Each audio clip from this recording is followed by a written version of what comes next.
Bu video orqali siz mebel buyurtma qilayotganingizda ko'pincha e'tibor bermaydigan bir jihat haqida gapirib o'tamiz. Bu sizga bir necha ming dollarga tushishi mumkin. Siz bitta mebelni har xil mebelchilarga berayotganingizda birinchi e'tibor qiladigan jihatingiz, ular sizga hamma bitta o'lchovda sizga smetani berishi kerak. Ya'ni kimdir pogonni metrda, kimdir kvadratni metrda narx aytadi va bu noaniqlikka olib kelishi mumkin. Hammadan iloji bo'lsa bir xil narx olishingiz kerak.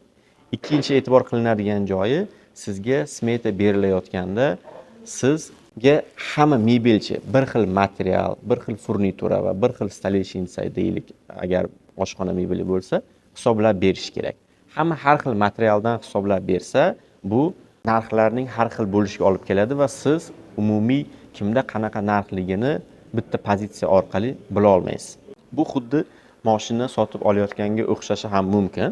Misol keltiradigan bo'lsak, deylik Cobalt mashina sotib olayotganingizda 2 va 4 pozitsiya orasida umumiy dizayn nuqtai nazaridan hech qanaqa farqi yo'q, lekin pozitsiyani 2 va 4 orasidagi farq bu ko'proq qulaylikda bo'lishi mumkin, funksionalida bo'lishi mumkin va bu summada ham tafovutga olib keladi. Endi mebelda ham xuddi shunday. Siz bitta mebelni hammaga berasiz, lekin hamma sizga har xil material bilan hisoblashi mumkin. Kimdir korpusiga LDSP egar, ya'ni o'sha Yevropada ishlab chiqarilgan sifatli mahsulotlardan hisoblab bersa, kimdir mesni arzonroq materialdan hisoblab berishi mumkin. Kimdir furniturasini Bloomdan hisoblab bersa, boshqa bir mebelchi sizga furnituralarini oddiyroq, arzonroq furnituralardan hisoblashi mumkin va bu umumiy narxda anchagina tafovutga olib keladi va buni ko'pchilik mana narx arzonroq chiqdi, ya'ni o'sha mebelni o'ziga men arzonroqqa mebel buyurtma qilar ekanman, pulim tejaladi deb o'ylaydi, lekin aslida bu tejamkorlik, ya'ni tejalishi emas.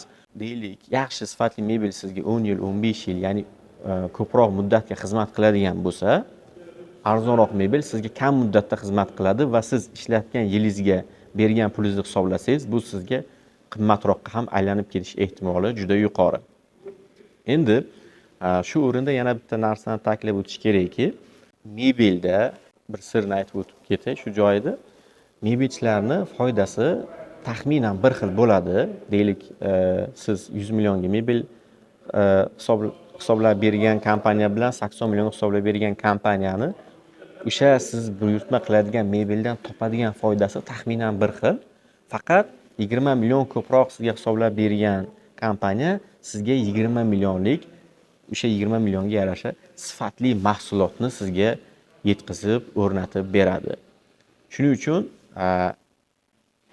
tanlovda, narxda tafovut bo'lib qolganda, kimdir arzonroq narx berganda, birdaniga o'sha arzonroq chiqdi, bu menga vigidniy ekan deb turib, o'sha mebelchiga buyurtma qilishdan oldin yana bir marta oldingizdagi hamma takliflarni qo'yingda, detalni o'rganib chiqing. Yana bitta shu joyida muhim bir ma'lumotni aytib o'tib ketay. Ko'pchilik smetani qarayotganda umumiy narxga qaraydi, oxiridagi. Lekin ichida nima o'zi berilganligiga unchalik ham e'tibor qaratishmaydi.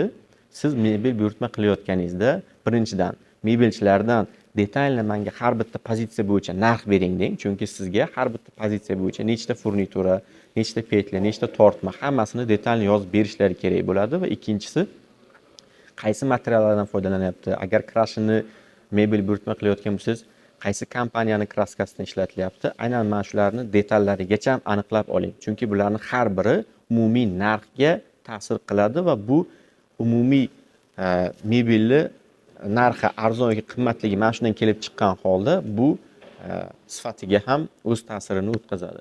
Shuning uchun oxirgi so'z o'rnida nima deyishim mumkinki, mebel buyurtma qilayotganda arzon chiqdi deb darrov buyurtma qilishga shoshilmang. Yana bir marta hammasini ko'zdan kechirgan holatda sifatli mebel buyurtma qiling.